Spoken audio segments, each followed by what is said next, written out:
Oh boy. You know what this reminds me of? This reminds me of that superhero movie where one of the protagonists is up against the wall. The bad guys got him cornered. He's under siege. He is fighting for his life.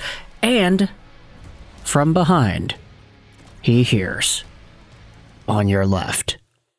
Is that one particular movie? Yeah, no, it's the biggest movie of all time, or one of the biggest movies at least. This is what that feels like. It feels almost like Avengers Endgame, where Cap is waiting on everybody else to join him, although it's not necessarily like that. It's kind of flipped the other way around. Because when it comes to the Montreal Canadiens, we have had ourselves an update from Elliotte Friedman, which talks about one particular name who could be coming to Montreal to potentially save this season. You know him, you love him. This prospect is arguably the hottest prospect outside the National Hockey League, the best hockey player under 20 years old, not in the National Hockey League. It is Ivan Demidov. This show is brought to you by ExpressVPN. Go out there, check out that first link in the description to save some money on your VPN, get some free months, and support this YouTube channel in the process. Let's dive into some updates that Elliotte Friedman had on the recent 32 Thoughts podcast from yesterday that dives into Ivan Demidov and his status as a Canadiens prospect. This was posted by Habs on Reddit on Twitter, and rightfully so. The podcast clip had 27,000 views, 400 likes, and a whole bunch of retweets. This took place at around the 105.25 mark of the Everyone is Sweet for Dallas 32 Thoughts podcast episode, so the link is going to be in the description to go out there and check that out yourself. But this is the scoop from Elliotte Friedman on Ivan Demidov signing with the Montreal Canadiens after his SKA season ends. It sure seems like the Montreal Canadiens are hopeful it's going to work out. Obviously, they've done everything they can to make it that it's going to work out. I know several people who've gone to watch him play this year, and they say he's an absolute stud. He is as good as advertised. He understands why both the Canadiens and their fans are excited to have him. And that is the best thing that you could hear out of a top prospect in the world. Not just the belief in himself that he is one of the best prospects on the planet, but the understanding that there is an entire hockey-crazed Quebec market across the gosh darn ocean whose fans are all salivating to watch you in their sweater.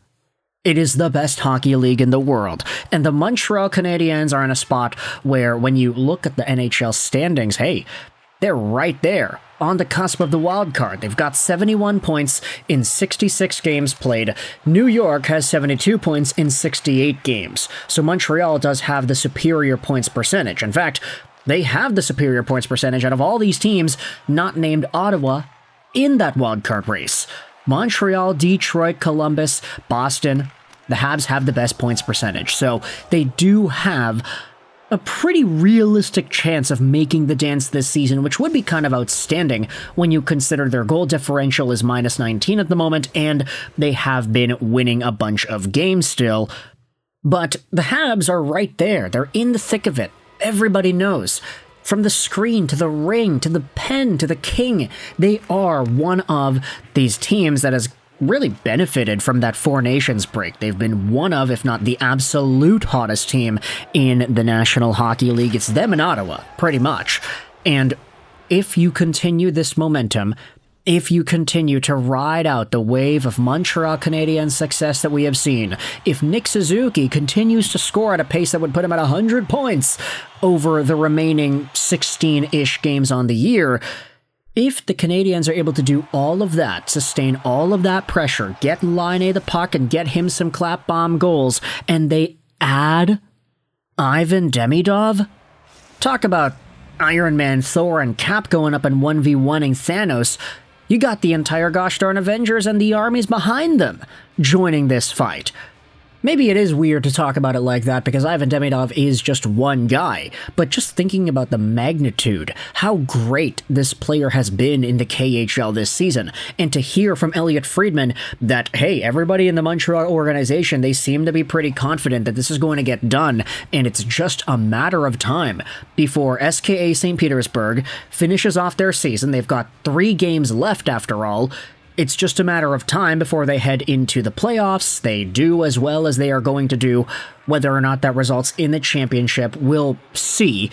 But for Ivan Demidov right now, to have played 63 games and have scored 49 points in those games, on pace for 51 points in a 66-game campaign, he is totally separating himself from the rest of the Russian junior players that have come into the KHL in the past. To be totally fair to Roman Rottenberg, the team has been winning these past few games here. They're on a 4-game winning streak, which immediately follows a 4-game losing streak. So we all recognize that it's been so up and down with SKA St. Petersburg and Ivan Demidov. He didn't even play in that 1-0 loss against Dynamo Moscow on February 27th.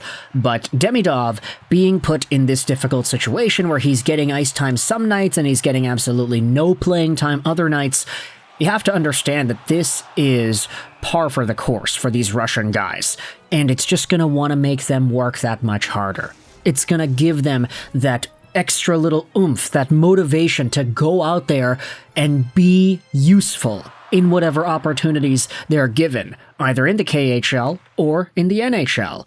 There's no doubt that when Ivan Demidov signs with Montreal and finishes off the 24-25 season in the Bell Center, the moment he touches the puck in his first game, oh boy, the roof is going to come off the house. If he can do that legendary first shot, first goal, first shift kind of thing, then the roof would absolutely explode. It would be like the second coming of gosh knows whomever.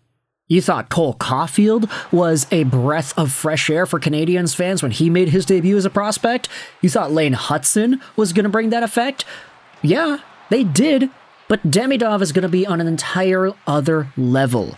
Seriously, like the hype that we are getting for this guy, especially with seeing how well he's been able to perform at the KHL level this year, despite all of the inconsistencies with deployment and ice time, to see all of that culminate into an end-of-season rush with Ivan Demidov in the lineup for Montreal whilst the team is competing for a playoff spot, that's ballsy. That is a narrative right there. That's like Cale Makar making his debut with the Colorado Avalanche in the Stanley Cup Playoffs and being the number 1 defenseman right away that he was. Maybe Demidov doesn't even play a regular season game with Montreal. Maybe the Habs make the playoffs, and then Demidov comes over after winning an SKA St. Petersburg KHL championship. And then he's like, hey guys, I literally won the championship overseas. Let's come into the playoffs in 2024-2025 with the Canadiens, and let's win a gosh darn Stanley Cup here too. Okay, hold your horses, Lego. Hold your gosh darn horses. The Habs are not winning the cup in 2025. Right? At least I don't think so, unless they go in some sort of a miracle run like they did in 2021. No Shea Weber or Carey Price this time, though, so it seems kind of difficult, but still, you never know what happens if Ivan Demidov finds chemistry with Caulfield, Suzuki, Slavkovsky, Hudson, Laine, and everybody else right away. Let me know your thoughts in the comment section below about this Elliotte Friedman, Ivan Demidov update, how this is going to change everything for Montreal the moment this guy lands in Quebec and the moment this guy wears that gosh darn sweater. Whether it's at the end of the regular season or at the start of the playoffs, once Demidov makes his debut, we are going to freak out. Let me know your thoughts in the comment section below. I hope you enjoyed this video. Roll 9, and bye.